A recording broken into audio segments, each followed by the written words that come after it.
Over time, stars come into being and explode.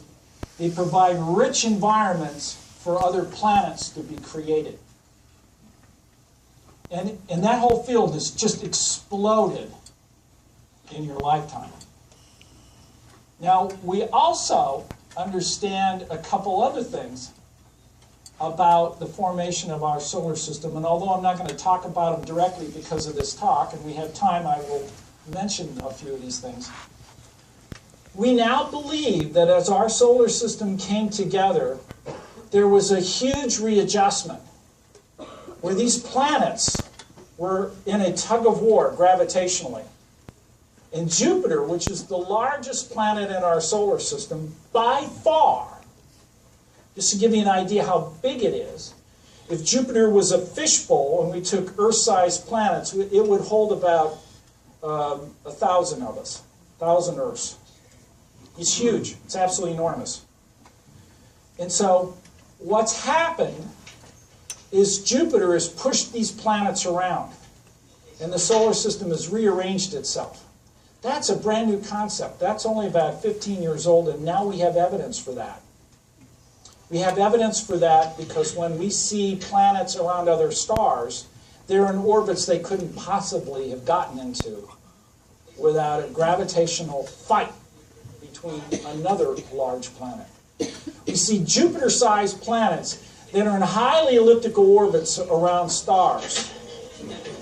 Now, when you form planets, everything is this big disk of material that comes together. And so they should be in nearly circular orbits. But in this case, we see these big, huge Jupiters in highly elliptical orbits that could only have come from a gravitational fight with another planet. One lost, was thrown out of the solar system, and one came in. And so that idea has progressed to the point where we are looking for planets without stars. And we're starting to see them too. It's an indication that there are loose planets running around. Okay? That's pretty wild. Another wild idea is maybe everything that we know of today isn't everything in our solar system. There may be another giant planet that used to be part of our set. Okay, something the size of Neptune.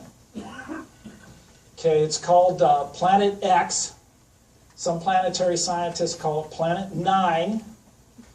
Actually, those are astronomers that call it Planet 9. That's to replace Pluto, so we got to go find this other planet. We call it Planet X because that actually is the historical name for unknown planets.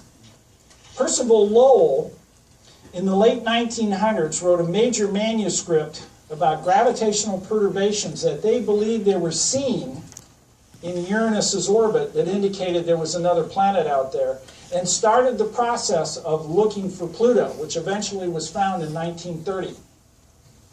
And that manuscript is like 80 or 90 pages long. It's full of equations, and he's solving for X, which is the location of that planet.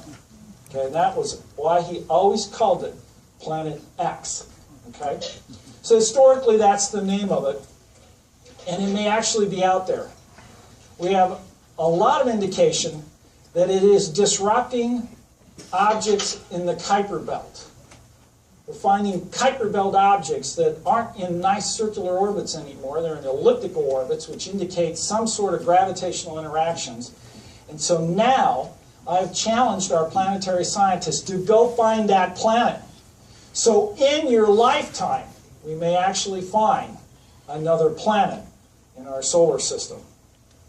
So we have indeed just blown open what we know about our local neighborhood and where we live. And the topic tonight is all about, are we alone? And what do we know about our solar system? And where do we look for life if it exists? Now that also includes time travel. It includes time travel because even though in our own experience, living on this earth, we think is a long time, it's hardly any time. And our planets and bodies in our solar system are 4.5 billion years old.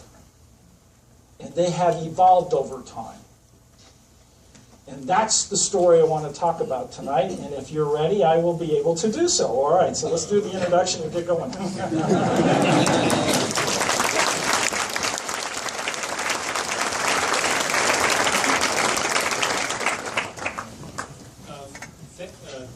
is live.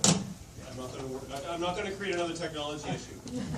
Thank you very much for your patience. The turnout tonight is overwhelming. I appreciate very much your enthusiasm for the topic. As you've already met, James Green, our guest speaker tonight in the Faculty of Science and Environmental Studies. It's my pleasure to welcome such a preeminent scientist to the faculty. There is some food outside after. I apologize. Again, I didn't anticipate the turnout, so we will enjoy the presentation from Jim as he leads us through this discussion on research for life in space and time. So, again, a big welcome to Jim, and we look forward to your presentation. Thank you very much, Tom.